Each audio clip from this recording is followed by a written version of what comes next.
Assalamualaikum warahmatullahi wabarakatuh. Sejak Pandawarna dimanapun kalian berada, ketemu lagi dengan saya Anggi, dan saya Mas Sabino dan salah satu bintang tamu kita, Bapak siapa Pak? Mas Zamani. Pak Zamani.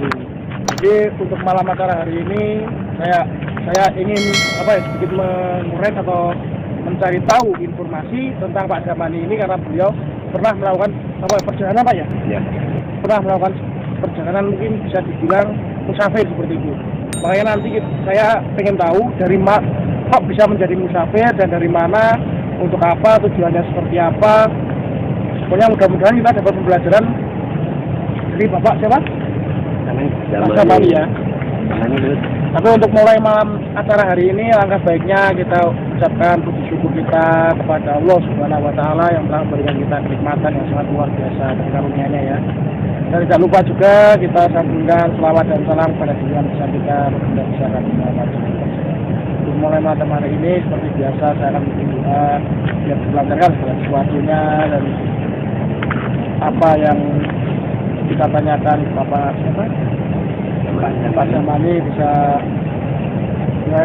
memberi banyak pembelajaran bagi kita semua. Karena saya juga masih orang bodoh dan kita semua orang bodoh seperti itu. Makanya kita harus butuh pembelajaran seperti itu ya. Kita lakukan doa dulu. Bismillahirrahmanirrahim. Wa ila akhirih Al-Fatihah.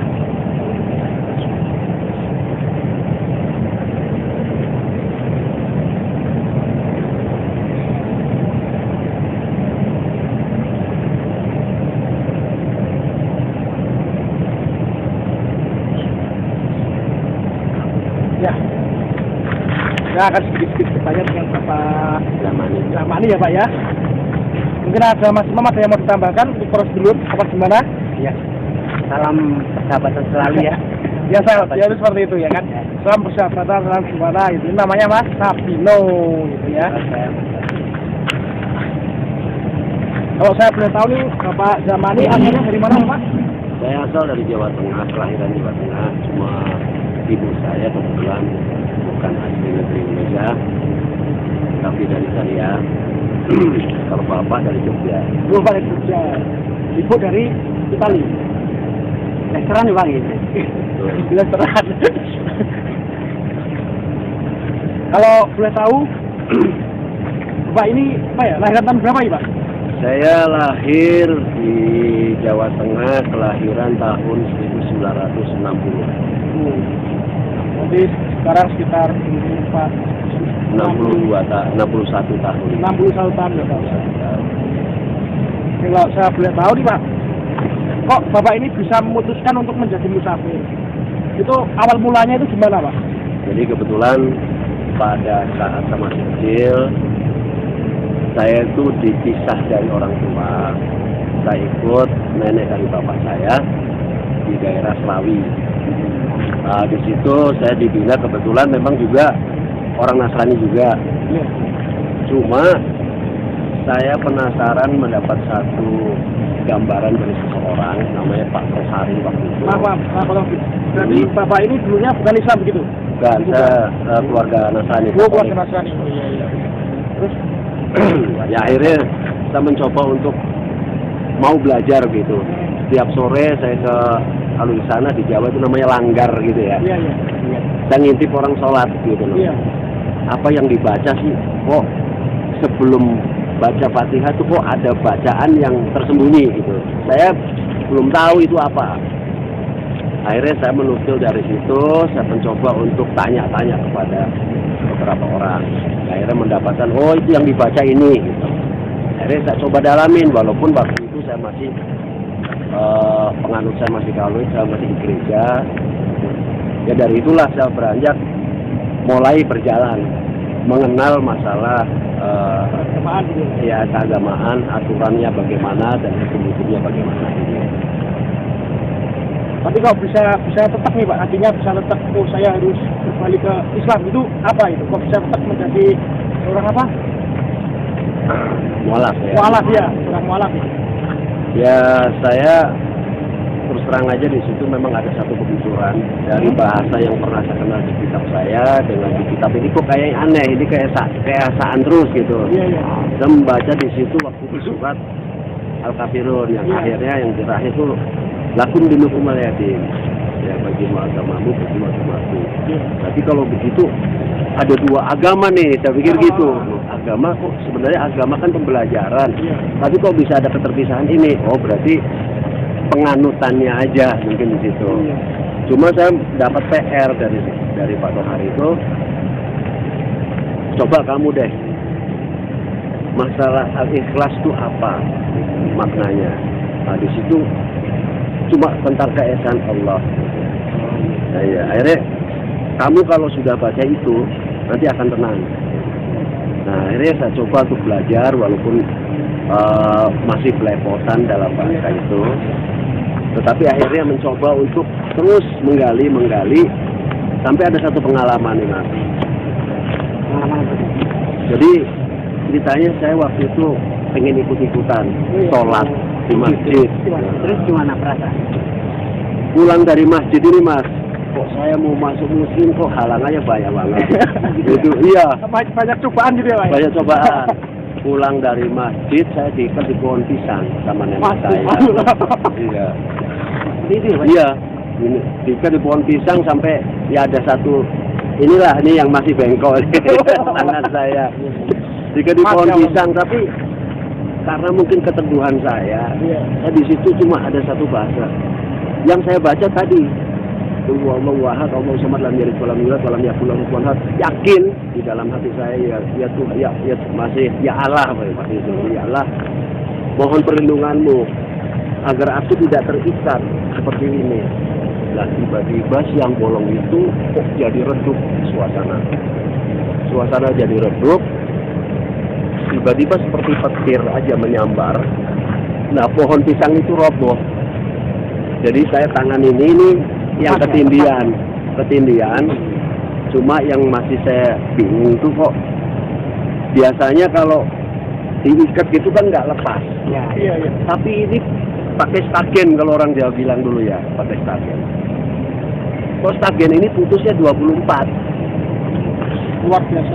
Iya 24. Akhirnya saya tanya lagi kepada setelah saya mulai sembuh, saya tanya lagi Pak Tohari, kenapa ya kok ini saya punya pengalaman begini, sama masuk muslim pengalaman saya begini. Tapi kok ini ada putusan 24 seperti digunting gitu loh, stagen itu. Apa Tohari itu menyatakan itu sebenarnya kalimat syahadat Mas Zamani gitu. Coba deh kamu lihat, iya ternyata iya 24 kata. Berarti ada satu keyakinan buat saya, wah saya harus terus mencari dan mencari. Itu Bapak dari kelas berapa? Saya kelas 3 SD, masih kecil.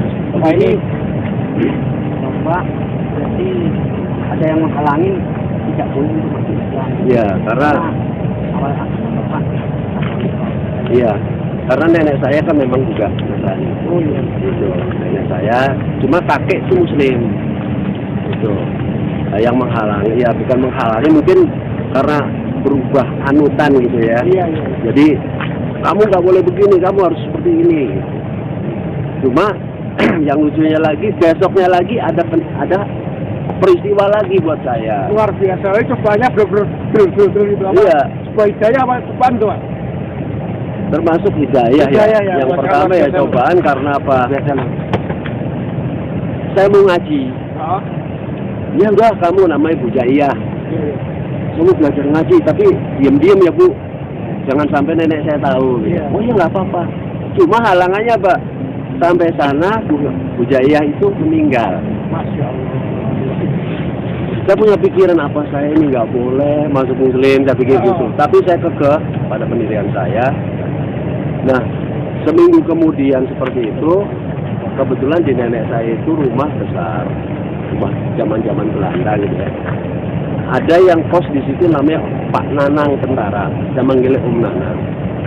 Cuma nih agak mungkin agak apa ya, strict banget orangnya, nggak boleh dengar kata-kata yang kasar, dia bertindak kasar. Jadi mungkin sudah fenomena dia ya. Tiba-tiba nenek bilang, kamu nih gimana sih suruh gereja nggak mau, nanti saya jeburin kolam loh, saya lelepin kolam. Ya itu nyata, saya dibelepin kolam. Masya Allah, dari umur 3 tahun ya, dari umur 3 tahun Bapak siapa? Zamani. Pak Zamani ini udah punya kayak hidayah untuk beliau ini berpindah agama seperti itu Pak ya? Iya. Untuk kepercayaan lah, ada keyakinan untuk kepercayaan Islam itu sendiri. Nah ini ceritanya menarik loh ini, luar biasa Pak. Bikin aneh-aneh ya. Terus habis itu gimana Pak kelanjutannya itu? Ya setelah saya dilelepin kolam Oh, sampai hampir mati itu sudah biru, cuma saudara di belakang rumah itu namanya Bu Mauna Iya. teriak, itu siapa, kenapa itu si Zaman itu begini ini. Akhirnya ya karena udah jalannya sempoyongan hampir mati itu, iya. ya alhamdulillah di situ saya cuma kalimat itu tadi, kok makin seger gitu ya. Saya semakin yakin untuk menuntut, semakin yakin untuk mengejar pengetahuan ini. Kayak kuatkan gitu Pak. Iya, nah, di situ ya berlanjut sampai saya lulus sekolah, lanjut ke SMP, nenek saya meninggal. Habis itu terus Habis nenek meninggal, nggak lama kakek saya meninggal, saya ikut orang ngangon kambing, Mas. oh, maaf saya potong sedikit. Nah, Kalau dari kecil Bapak ikut sama nenek ya? Ya terus kedua orang tua Bapak itu? kebetulan mama saya waktu itu kan bapak saya itu tugas. Oh, Tadinya sebagai guru kepala sekolah, sebagai kepala sekolah di daerah Petaruan. iya. Cuma waktu itu dapat wamil ya, wajib militer ya. Oh, Ya akhirnya nggak tahu kemana tugasnya. Akhirnya mama saya juga pulang ke negeri ini. Nyampe sekarang ini berarti belum pernah lihat mama lagi atau? Tahun 83 saya ketemu. Dari tahun saya umur berapa tahun di nenek saya, 83 baru ketemu. Cuma saya ngilang lagi. Iya, karena setelah ketemu dengan mama saya dan papa saya sudah menganut Muslim. Oh, Gitu. Ya, sudah menganut Muslim. Sudah mualaf. Nah, mama saya sempat marah. Jadi apa yang jadi kebutuhan saya semua kalau kita nanti merokok ya, ini ceritanya menarik ini apa? Dengar tuh kayak luar biasa lah perjuangan Bapak Safi Zamani ya. Bapak Zamani ini didengerin itu sangat luar biasa. Jadi dari umur beliau 3 tahun beliau udah pengen banget mengenal Islam, dan dari beliau beragama Kristen ya Pak? Ya, Katolik. Dari beragama Katolik beliau ini dalam yang saya luar biasa ini. Anak kecil itu bisa artinya itu bisa tergoyah ke agama Islam, bisa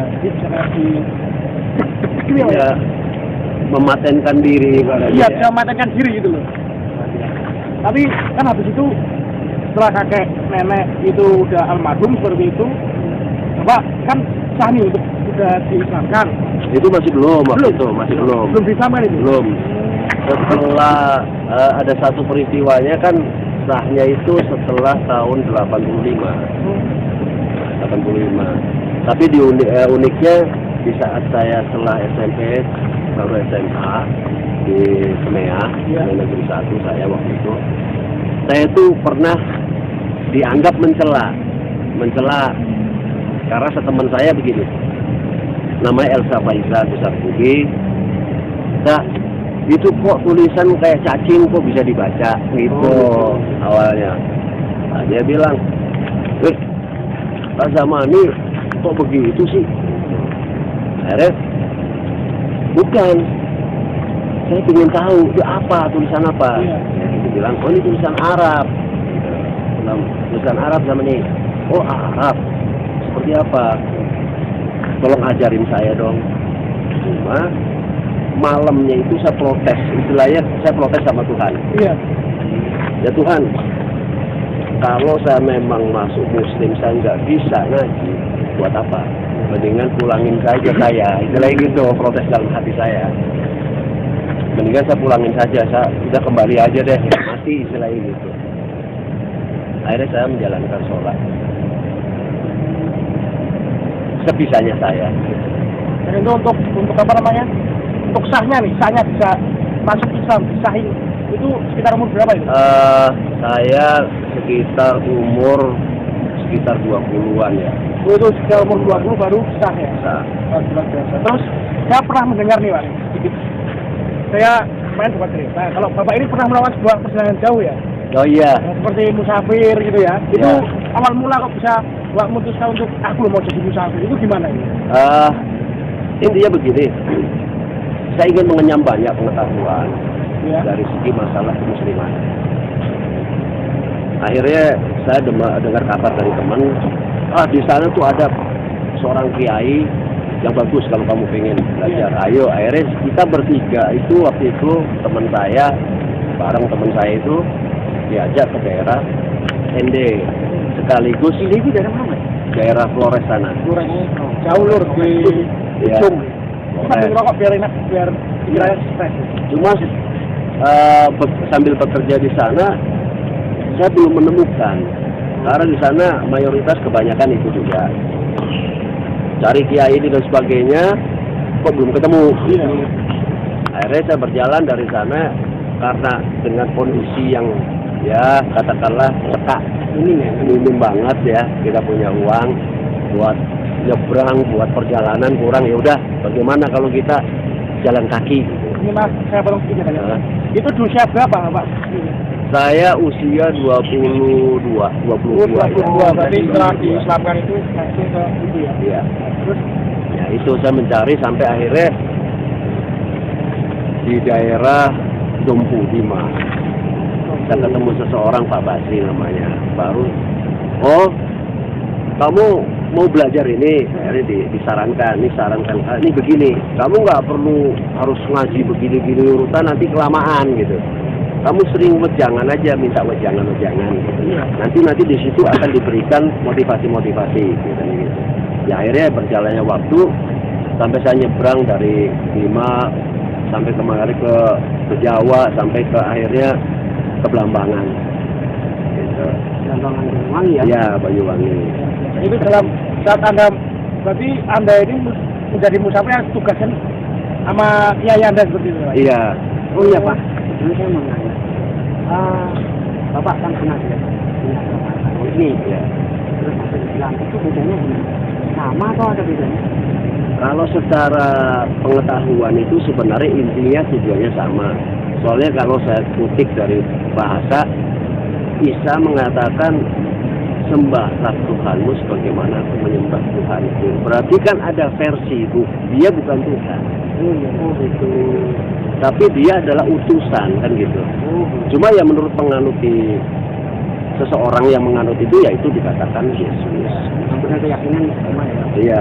Cuma saya nggak pernah berbenturan dengan itu, karena yang saya kejar adalah saya harus paham tentang apa yang saya mau gitu. Oh iya, kan saya nggak ngerti Pak, saya nggak atau ini saya nggak ngerti. Iya. Jadi kalau misalkan ini ya, kembali ke tema ya Lur ya. Jadi Bapak ini, jadi saat Anda memutuskan jadi musafir itu berarti Anda yang memilih, Ya. yang memimpin gitu, ada yang kamu harus ini seperti ini. Cuma arahannya aja. Arahannya aja. Oh. Tapi untuk berjalannya saya harus berbuat sendiri gitu.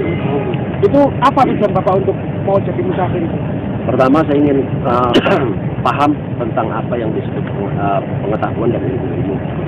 Terus kedua, saya ingin punya tujuan, jika memang saya mendapatkan ini, saya mencoba untuk menyampaikan sesuatu yang baik, dari amanah, dari apa, dari sidiknya. Ternyata di situ banyak pengetahuan yang saya ini tentang sidik, amanah, fatona, istiqomah. Itu yang saya garis bawahi juga. Karena saya manusia harus jujur pertama, harus sportif seperti dalam pengetahuan dialektikanya. Terus harus memahami semua. Di syariat sampai fikihnya, terus di tarekat harus tareknya seperti apa, di hakikat seperti apa, makrifat seperti apa, seperti itu. Makanya saya dalamin.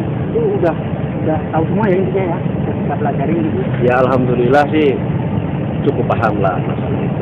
Terus saat Anda melakukan sebuah perjalanan jauh itu, terus waktu Anda melakukan sebuah perjalanan, apa ada halangan, rintangan ataupun kayak seperti hambatan apa yang dia seperti Hambatan cukup banyak.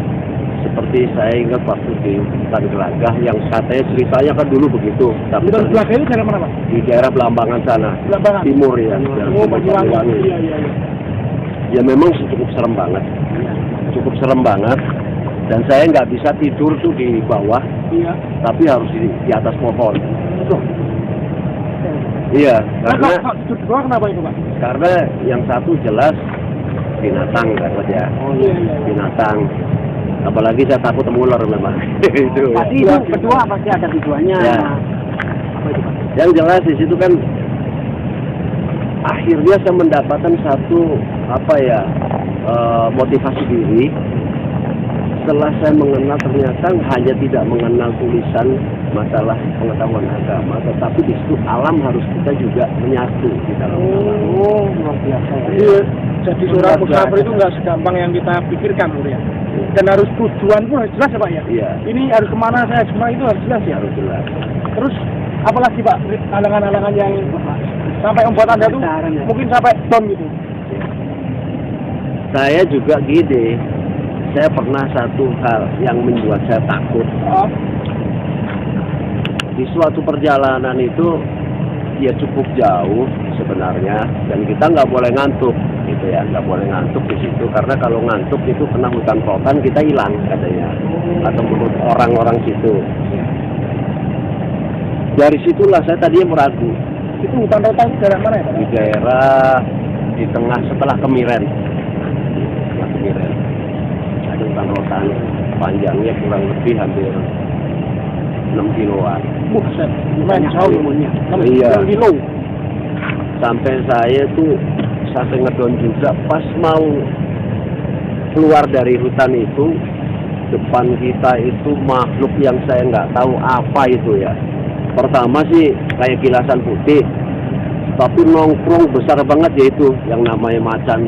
Jadi saya mau lari, Tidak ya gimana? Ya tapi nggak lari, temen bilang udah kita diam aja. Oh. Diam, tapi masih ingat omongan kakek kalau ada sesuatu yang kira-kira lihat seperti kamu lebih baik diam, biar dia pergi dulu gitu. Itu ngomong-ngomong berapa orang? Waktu itu sih sebenarnya banyak, cuma tinggal 3 orang yang nemenin saya, 3 orang. Satu orang Makassar, satu orang gitu. Ya rasa takut itulah. Oh iya, saya hanya bisa berdoa. Hanya berdoa aja mohon sama Allah supaya kita diselamatkan. Itu kalau saya boleh tahu, Pak. Hmm. Itu tujuannya kemana? Saya tujuannya sebenarnya mau ke Jakarta, langsung pengen dari ujung ke ujung sampai ke Baduy. Tapi nyampe ke Baduy itu. Alhamdulillah. Terus ke Baduy itu nemuin siapa, Pak? Pas sebelum itu saya masuk ke wilayah Baduy dalam, saya ketemu dengan manusia yang namanya manusia hutan. Itu sempat kenalan atau gimana? Setiap ketemu dia lari. Oh, jadi nggak sempat apa menyapa ya? Iya, pertama lari. Tapi ada bahasa lain kayak rentek hati ya. Kamu jangan ngikutin dia, nggak bakalan sampai. Oh gitu. Iya. Jadi seperti godaan ya, Pak? Iya. Akhirnya dia lari ke sana. Saya larinya berarah. Ketemu lagi, baru saya bilang, dia ucap Assalamualaikum. Waalaikumsalam. Anda mau kemana? Saya mau ke Bodilam. Nggak taunya dia gerbangnya. Oh, Gitu. Jaga ya. Iya, boleh. Tapi berapa lama? Sekian. Nanti saya tunggu di sini. Cuma setelah masuk ya, udah. Ternyata kultur di daerah sana juga memang, kalau saya katakan, kalau ditanya Nabi, bukan Nabi Muhammad, Nabinya Adam gitu. oh, itu berbeda ya, Pak? Iya. Nabi kamu siapa? Nabi Adam. Muhammad tuh pada masa itu dia mungkin belum sampai kepada Iya. Oh, iya, gitu. paham. Gitu. Kalau saya boleh tahu, Pak, Anda ke Baduy itu menemuin siapa, Pak? Saya Bijaro Usman. Bijaro Usman. Dan sana Anda dapat pembelajaran tentang apa? Saya tadinya dikasih pilihan. Kamu mau jadi orang sakti, kamu jadi orang yang kaya, atau jadi orang yang enggak. Saya ingin jadi orang yang selamat lahir batin ini. Dia diarahkan. Terus luar biasa, Lur. Terus kalau saya boleh tahu nih, Pak, nih ya, pelajaran apa yang bisa sampai petik dari sebuah perjalanan tersebut? Setelah saya rangkum dalam satu perjalanan di pembelajaran agama Islam, ternyata agama Islam itu adalah menerangkan tentang alam gelap hingga alam terang.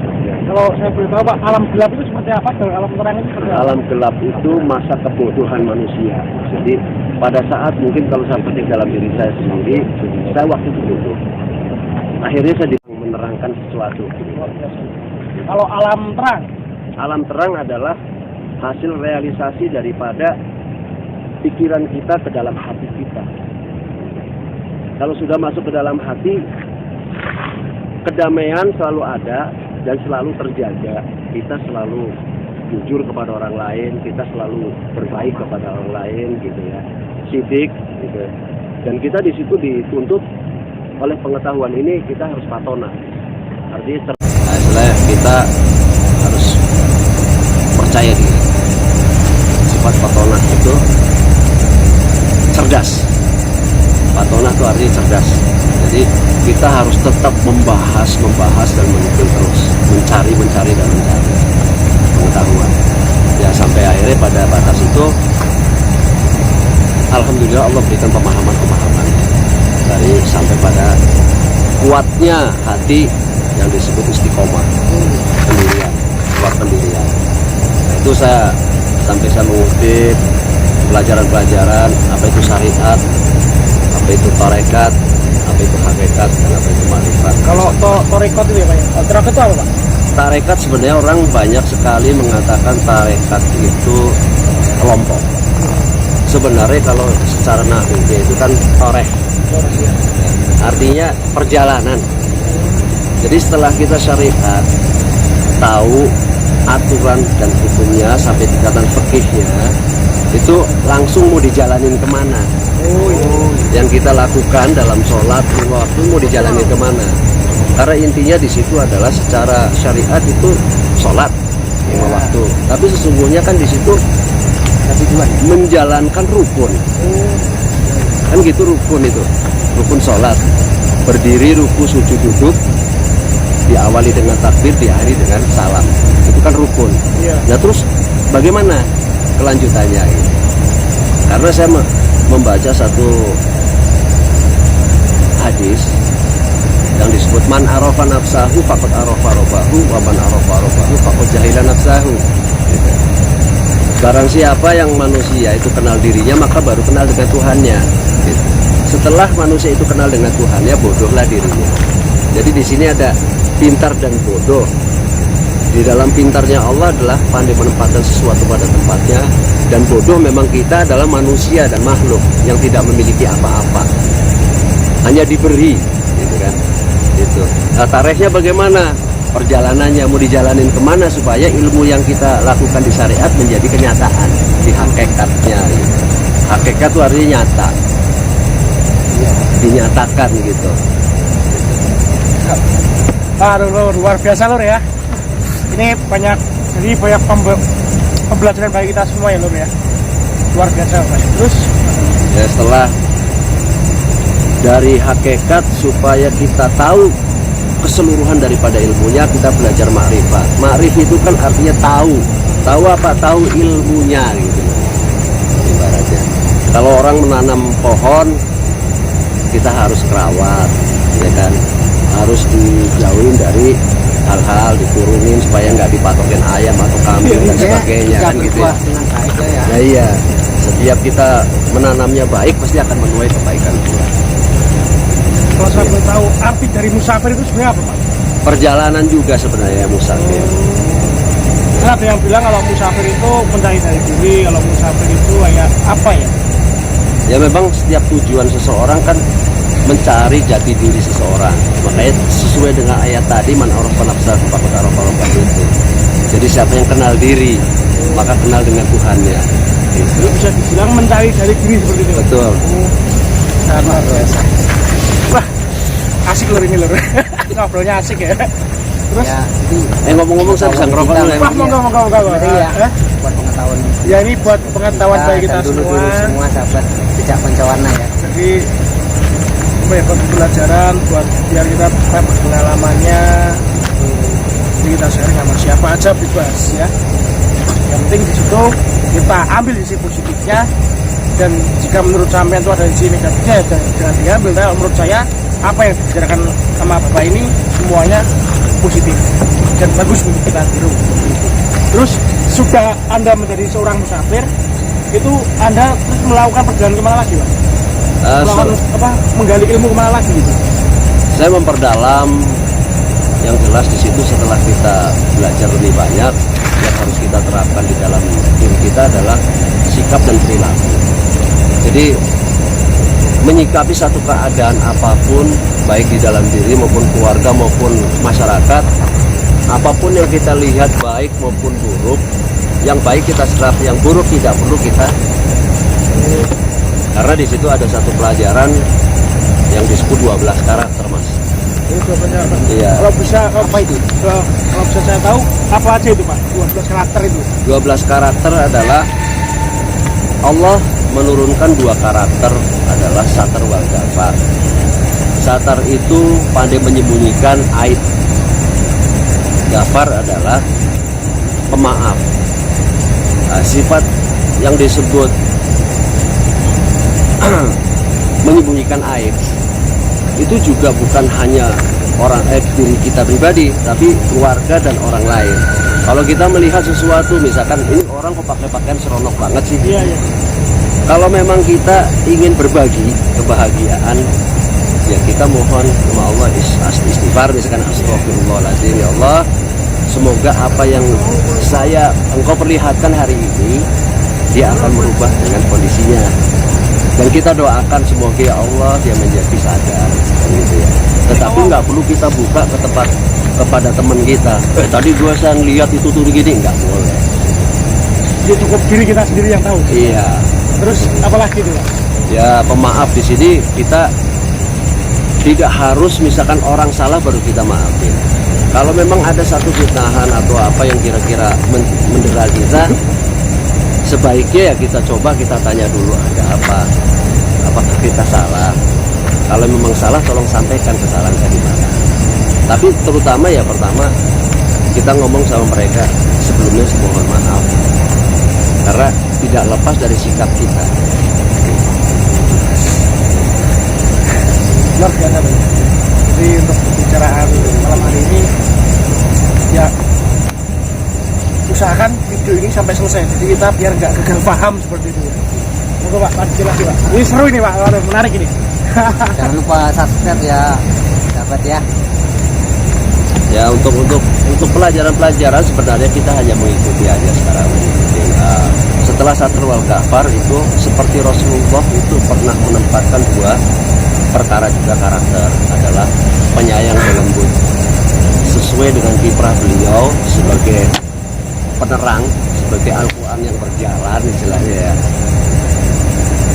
Setiap manusia punya salah, punya teguran dari Allah, tetapi walaupun dia mendapat jaminan dari Allah, beliau tidak semena-mena menggunakannya. Dia tidak memusuhi siapapun, tapi dia dengan kelembutannya selalu membuat damai seseorang gitu. Dari riwayat-riwayatnya sampai dia pernah namanya kalau nggak salah sahabatnya yang dulu pernah tidak sengaja waktu dia naik kuda nyapet kudanya kena beliau kan gitu. Akhirnya pada suatu saat dia akan kembali, dia mengatakan sampai para sahabat pun marah, kok kamu berani-beraninya sih nurunin Rasulullah, suruh turun dari majelisnya, istilahnya dari tempatnya singgasananya. Padahal sesungguhnya pengen dia dirangkul oleh Rasulullah. Banyak hal lagi secara dia sudah diludahin, diinin pasir, tapi malah dia orangnya sakit dia dijenguk. Ya itulah penyayangnya beliau kepada sesama, kepada umat, dan lembut cara menyampaikannya dan cara memberikan satu arahan kepada. Kalau itu Pak, kalau ini kembali lagi ke ini Pak ya, ke tema kita ya, ke saat Anda melakukan sebuah perjalanan tadi, kejadian aneh misalnya kayak Anda berjalan di mana terus kayak kok bisa seperti ini yang membuat Anda benar-benar kekuasaannya Gusti Allah sangat luar biasa itu pas ada nggak ya Pak? Seperti itu? Ada. Waktu itu nggak tahu nama sungainya apa. Saya berjalan kira-kira itu luas sungai hampir 200 meter. 200 meter. Cuma pada kan malam hari ya, saya berjalan malam hari. Saya berjalan nggak tahu kalau itu adalah sungai. Masya Allah. Saya berjalan aja. Sampai tujuan, tiba-tiba kok ada suara percikan air gitu. Percikan air. Saya lihat kok gelap, lama-lama saya amatin gitu. Tiba-tiba kok kayak gerak air gitu. Sampai ada kayu yang saya pegang buat tongkat itu, saya lempar. Dia tenggelam. Duh, nggak tahunya kali itu. Loh, tadi saya lewat mana? Oh gitu ya? Iya. Jadi Nggak merasakan kalau itu adalah saya berjalan di atas kali. Tapi itu bener-bener tanpa sampai sadari gitu ya Pak ya? Nggak saya sadari. Masya Allah, di situ saya juga mungkin kalau saya ingat di situ saya tenggelam ya nggak tahu deh. Nggak ini sampai sekarang. Itu kalau boleh tahu kejadiannya Pak pas di daerah mana itu Pak ya? Kalau nggak salah sudah masuk ke daerah setelah Kaliurang sini nih. Kaliurang dari daerah Jogja. Iya. Nggak tahu tuh sungai apa itu saya nggak tahu namanya. Luar biasa itu. Penempuan perjalanan jauh seorang musafir itu ternyata ada banyak banyak rintangan, banyak apa gitu. Tapi kesan apa Pak yang sebenarnya yang sampai sekarang ini sampai ingat selalu saat perjalanan itu? Satu, saya termotivasi setelah saya berjalan bahwa iya ya, hidup ini kalau tidak ada yang ngatur mungkin saya akan terjadinya nggak benar. Allah selalu memberikan jalan kepada orang yang mau berjalan. Artinya menjaga wajah. Siapa yang sungguh-sungguh pasti bisa dalam konteks apapun. Gitu. Terus yang menjadi perisai saya adalah Tuhan ada selalu di dalam diri kita. Ya. Setelah kita tahu, oh iya Tuhan ada dalam diri kita. Tuhan memang ada di mana-mana. Timur dan barat kepunyaan Allah, di mana aku menghadap situ nampak zat Allah. Tetapi kalau kita tidak mengenal secara betul apa yang disebut agama itu kan pembelajaran Mas. Iya. Agama itu pembelajaran. Ageman ya Bang Jawa gitu. Iya. Pembelajaran. Kalau pembelajaran ini kita hanya sebagai coba-coba, tidak akan pernah kita mengenal secara benar. Ya kita juga tidak hanya berjalan seperti itu aja, saya juga harus melihat beberapa motivasi yang lain. oh iya Pak, tadi kan cerita pribadi ini Bapak ngapain aja? Saya cuma di situ memang mencari satu pandangan-pandangan dari seorang yang dianggap pengaruh ya. Saya sebenarnya kalau tapak boleh dikatakan tapak umbaran ini saya. Tapak umbaran jalan ya. Iya jalan tapak umbaran. Sebagai musafir takutnya tapak umbaran paling makan ya seadanya. Apa yang ketemunya itu yang Pak, ketemu. Ya? Dan nggak boleh ngeluh saat melewat jalan itu Pak ya. Iya. Terus saya menyimak banyak setiap kita melewati satu pegunungan misalkan. Kita akhirnya tahu. Iya, kalau saya hidup di kota begini, di gunung kok begitu hebat, kuat orangnya Mas. Dia mencari air jauhnya minta ampun dari tempatnya. Cuma ada ending yang paling ngeri buat saya sampai kadang-kadang terngiang sampai sekarang Mas. Apa itu? Setelah saya keluar dari daerah Batu itu sendiri, di daerah Menes kalau nggak salah, saya Malimpi. Saya bertamu kepada warga situ. Ternyata itu seorang dukun. Mas, terus saya tiba-tiba masuk kok diancem gitu kan. Kamu mengapain kemari? Kalau kamu nggak ada duit nggak usah kemari. Gitu. Loh, Saya silaturahmi Pak, saya silaturahmi, saya ingin menggali pengetahuan, nggak ada di sini gitu. Akhirnya saya mencoba memperhalus. Ini ending buruk nih ya, sampai saya akibatnya berbuat mungkin karena pikiran saya, dia mengancam saya, pokoknya kalau bisa lewat dari pintu saya, kamu jatuh, kamu akan mati di situ gitu. Ancam apa? Iya, saya mikir, ternyata setelah saya masuk ke rumah itu warga situ itu keliling Mas.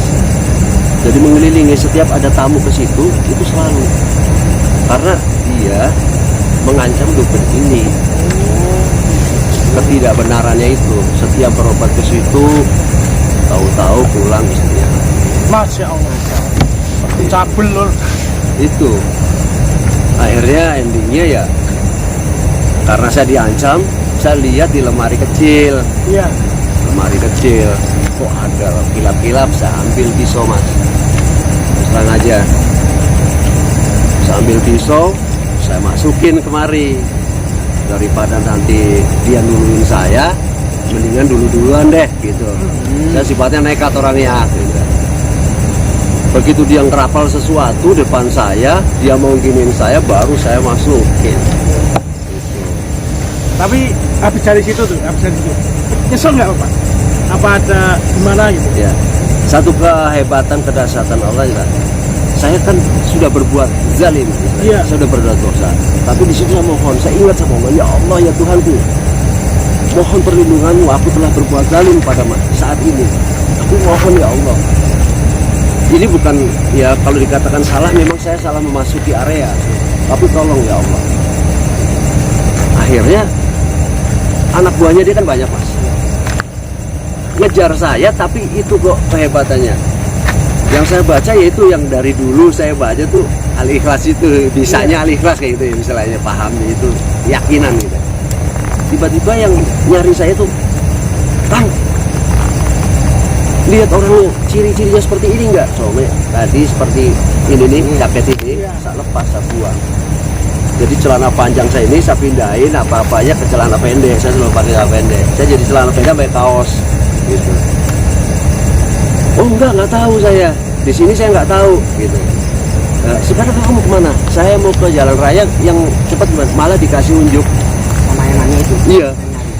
Coba lewat jalan sini aja. Ini dekat situ ada kok mobil. Tinggal ke sana ke Serang gitu. Nah, itu. Nah, akhirnya saya buru-buru lari ke situ. Saya lari ke Pamempek, ke bapak angkat saya. Oh, kalian punya bapak angkat juga? Iya, di Pamempek. Kebetulan beliau juga orang ajengan di sana. Akhirnya ya sampai sana itu kita belum bicara, tapi nih malah udah ngomong duluan. Kamu kesini nih bau amis. Apa sih mau pelajari? Ya saya sedang mempelajari jati diri. Kok kamu hasilnya begitu terakhir? Gitu-gitu. Bukan salah saya, Mbak. Saya butuh sesuatu daripada si Andi. Ya udah, nggak apa-apa. Tidak, kamu masuk. Luar biasa itu. Kalau saya boleh tahu Pak, kan selama rangkaian Anda melakukan sebuah perjalanan sama manusia, kan tujuannya untuk mencari sebuah, ya saya mau tanya, Pak, jati diri itu apa sih Pak? Jati diri adalah satu bentuk keadaan manusia yang memahami siapa sih yang dituju kita pada akhirnya. Jadi, akhir dari perjalanan ini apa sih yang dituju? Gitu. Karena banyak orang mempertuhankan sekarang, banyak orang mempertuhankan yang jadi Tuhan banyak Mas. Iya. Ya mobil bisa jadi Tuhannya dia, rumah mewah juga, harta-harta yang berlimpah. Padahal yang disebut kaya bukan limpahan uang-uangnya, materinya. Kaya adalah hatinya. Bagaimana dia mendermakan hatinya kepada sesama. Miskin adalah kesia-siaan di dalam menuntut satu pengetahuan tapi tidak punya apa-apa, nggak punya daya apa-apa. Misalnya nggak punya pengetahuan yang bisa diandalkan gitu ya. Kalau orang bilang kan syariat bila ma'rifati faqad kafar, ma'rifat bila syariatin amal batin. Kalau syariat tidak disertai dengan ma'rifatnya, dengan ilmunya, maka kafir hukumnya. Tapi kadang-kadang banyak salah pengertian. Orang kalau dikatakan kafir marahnya minta ampun. Padahal dia belum tahu maksud kafir itu apa. Di dalam nahwu itu ada kafaro, artinya tertutup. Masih tertutup hatinya tentang apa? Tentang ketuhanan. Bukan keseluruhan gitu. Tentang ketuhanannya. Kalau makrifat sendiri itu apa, Pak? Marifat itu sebenarnya tahu tentang pengetahuannya, tentang ilmunya. Bedanya makrifat sama Syariat itu kan dasar ibadah, dasarnya, ilmu dasarnya. Ada dasar, ada cara, ada tata cara. ya. Iya. Jadi seperti tadi syariat bil ma'rifat kabar, marifat bil syariat itu. Kalau udah sampai tingkatan syariat, udah tahu ilmunya, terus mau diapain? Kan harus didaya gunakan. Untuk apa? Ke masyarakat baik, ke keluarga baik, ke diri kita juga baik. Gitu kan gitu. Tidak untuk dimiliki sendiri gitu kan. Tapi berkalang ilmu kita kan. Gitu. Luar biasa. Tapi saat Anda melakukan sebuah perjalanan musafir tadi, ada nggak Pak yang minta tolong? Pak, ini obatin saya, anak saya gini. Karena keberadaan saya apa adanya istilahnya. Jadi saya pernah jalan di satu kampung, yang satu ini ceritanya begini, ini orang ini difitnah, tapi yang fitnah ini adalah memang orang-orang preman juga, Iya. gitu kan. Yang saya lucunya gini, kok saya berjalan lihat kaki gitu mas. Ini satu keanehan. Loh, saya berjalan, ini perjalanannya di Bogor kejadiannya. Waktu sampai Bogor, kok ada kaki? Loh, saya kan berjalan di atas ini ya, tapi kok lihat kaki gitu loh. Itu kaki saya tarik, ini orang kenapa saya tarik? Nah, katanya manusia. Kamu ada masalah apa? Saya mau dibunuh, emang gini. pohon itu Pak. Nggak tahu, mungkin pandangan saya tuh nggak tahu alam apa ya, nggak tahu, tapi itu bentuk wujud manusia. Akhirnya saya suruh sholat, tapi yang di kampung itu namanya ini sudah terjadi pembunuhan. Oh, Tapi setelah sholat, yaudah kamu pulang dengan baca bismillah aja insya Allah. Kayak gitu, bismillah. Nah, orang bingung. Yang tadi kata orang itu dibunuh, tapi dia di rumah lagi ngaji. Gitu. Pak, ketemu langsung sama orang tersebut? Iya. Masya Allah. Kejadiannya lur aneh bin ajaib. Terus Bapak ngomong apa itu sama orang yang baru ngaji itu tadi, yang orang yang katanya dibunuh terus nggak taunya orang itu udah di rumah itu, Bapak nyamperin beliau itu kan? Iya. Nah, terus Saya nyamperin. oh. Nah, istrinya juga bingung loh. Suami saya kan udah di, kok tahu-tahu ada di sini gitu kan. ini aja sudah bingung ya. Sampai bingung. Akhirnya saya, aduh, ini karena Allah ya, teh, ini karena Allah. Jadi nggak usah banyak sanksi dan sebagainya. Udah. Sampai akhirnya orang yang memfitnah itu beberapa hari kemudian ketangkap.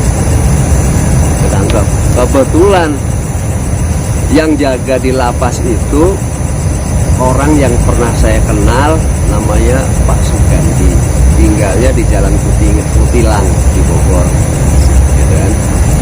Lapas tuh. Akhirnya orang ini malah baik, gitu. Pak, itu keluarin aja. Udah, yang di kuburan kamu gali aja, gitu. Ternyata benar mas.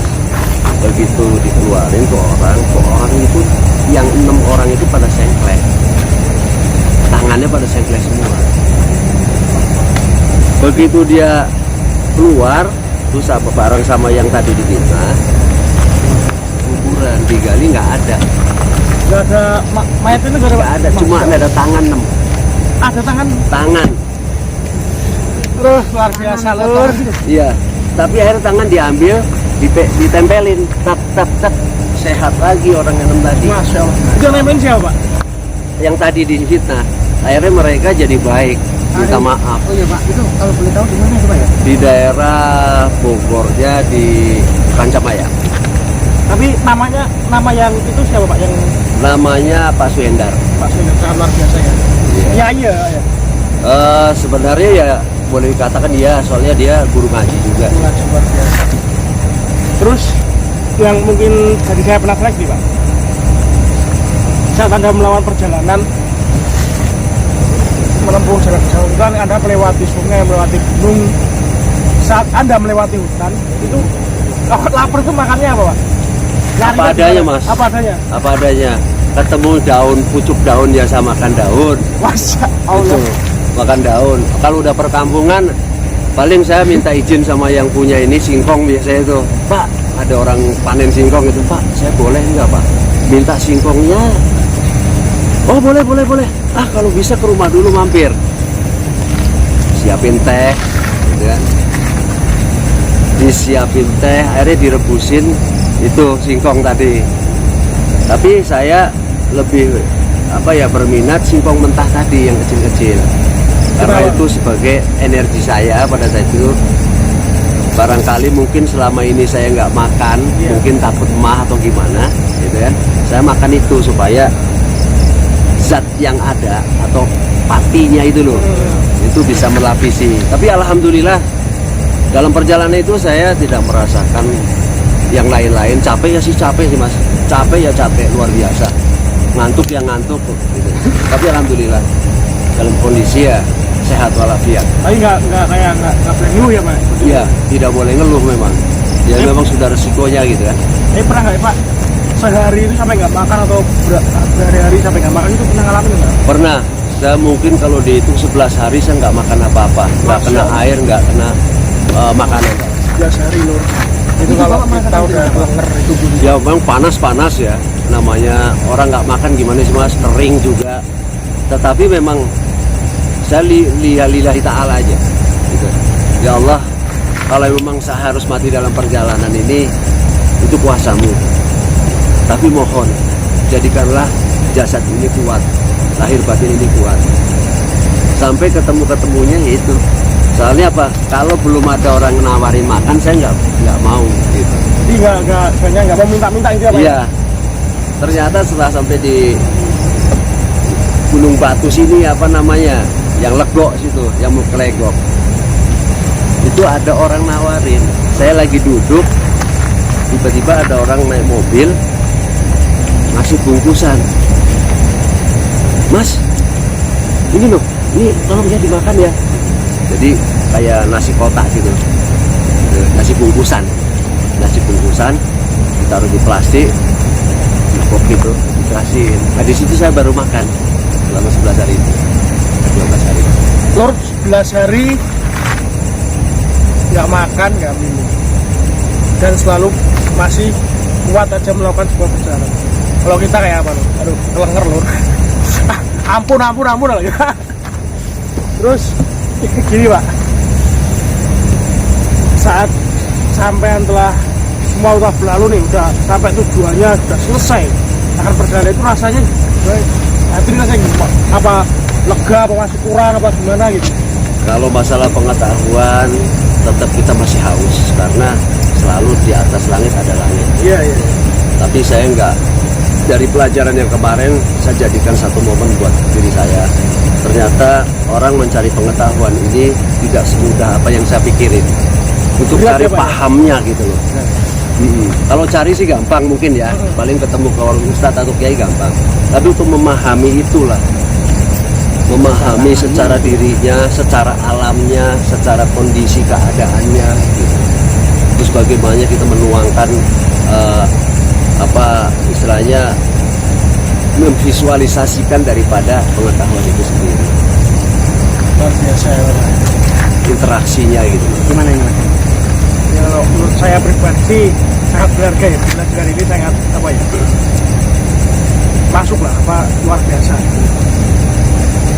Terus sudah ada jadi musafir, terus Anda ke Baduy tadi, setelah selesai itu Anda melanjutkan kemana lagi Pak? Apa nyantri apa gimana gitu? Nyantri enggak, kebetulan waktu itu ya akhirnya saya kan berpikir ya saya nanti kan punya anak, punya istri, berarti harus masa depan ini harus ada Mas. Harus nikah itu Iya, ya. saya harus nikah, ya kan, saya harus kerja gitu kan. Ya akhirnya saya ketemu dengan seorang wanita yang akhirnya saya nikah. Tapi ini banyak kegagalannya, Mas. Mas ya Allah, ini Mas pencoba lagi berarti. Iya, masuk kegagalannya. Saya sudah punya usaha kecil. Ternyata istri saya setelah punya anak satu ini kok jadi ribet gitu loh. Ribetnya bukan karena sayanya, Mas. Jadi ternyata, jadi mungkin ini pengetahuan buat saudara-saudara yang lain. Iya.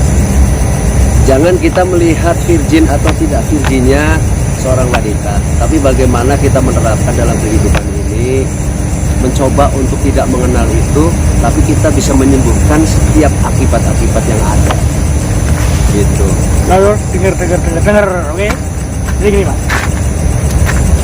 pesan-pesan apa sih Pak buat para sedulur-sedulur kami yang ada di rumah yang baru nonton channel ini? Ya, saya berharap dari pengalaman saya, ya jangan ngikutin pengalaman saya capek, tapi mungkin dari informasi yang ada, galilah pengetahuan tanpa bosan, dan pertakliklah kepada Tuhan yang Esa. Jangan menyebutkan hal-hal yang lain.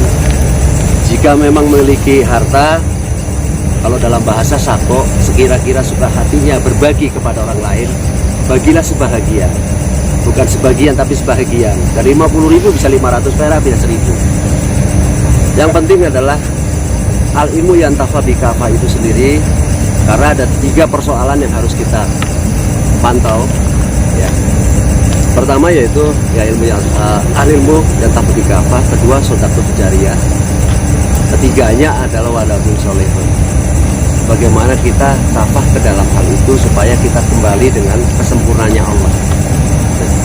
Ya, moga pengalaman ini buat sedulur-sedulur semua menjadi satu acuan, minimal menggarisbawahilah sedikit walaupun tidak dijalani, tapi ada garis bawah supaya itu kita sama-sama lah. Saya juga berharap pengetahuan ini berlanjut dan sedulur-sedulur juga mengoreksi saya bila saya salah. Kurang lebih saya juga mohon maaf nih. Wah, ya. Iya Pak. Ya. Mas saya mohon maaf nih, nggak ada kopi, nggak ada apa, jamuannya kurang ini lur. Kacau. Ya, Sama manusia itu iya. Iya. Jadi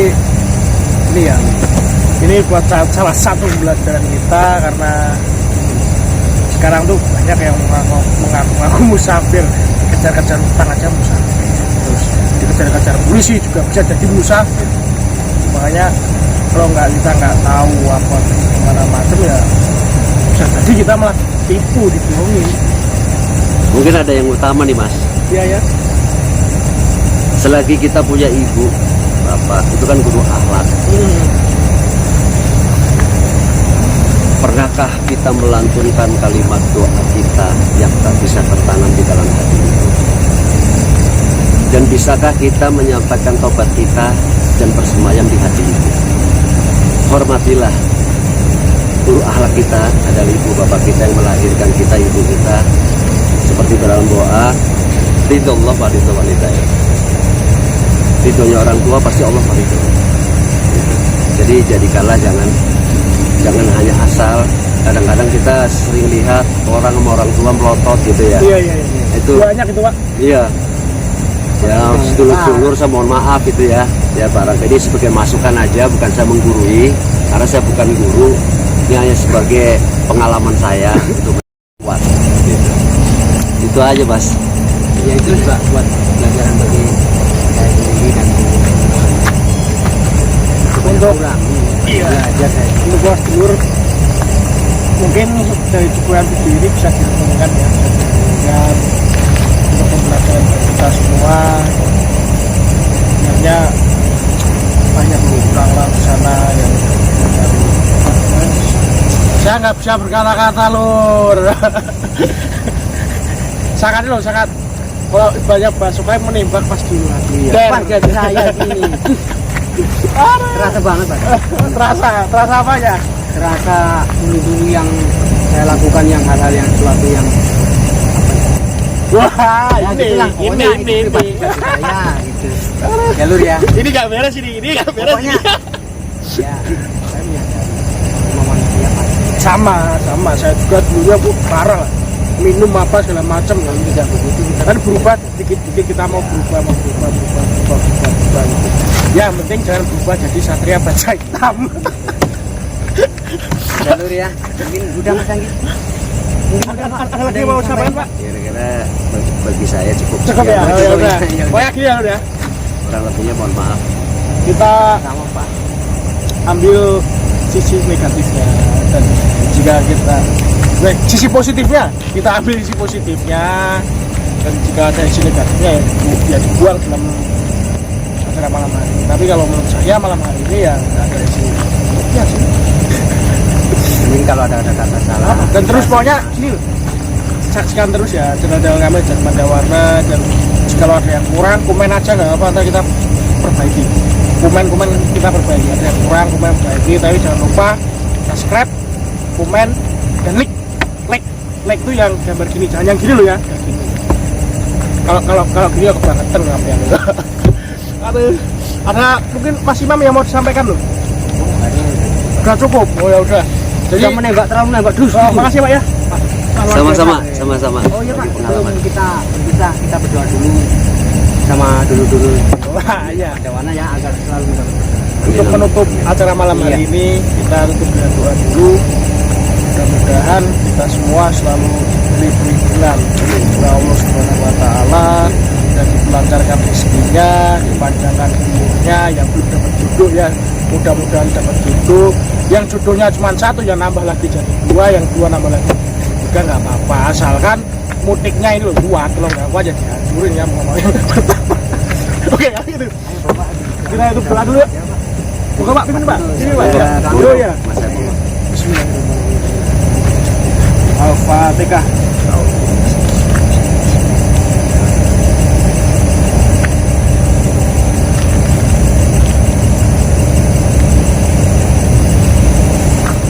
Ya, sekian video dari kami. Jika ada salah-salah kata dari kami, mohon dimaafkan sebesar-besarnya, karena kami juga hanya manusia biasa, tidak luput dari dosa dan kesalahan.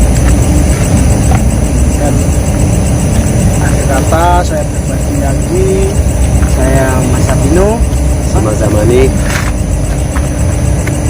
mengucapkan wassalamualaikum warahmatullahi wabarakatuh. Jejak Pancawarna. Jos.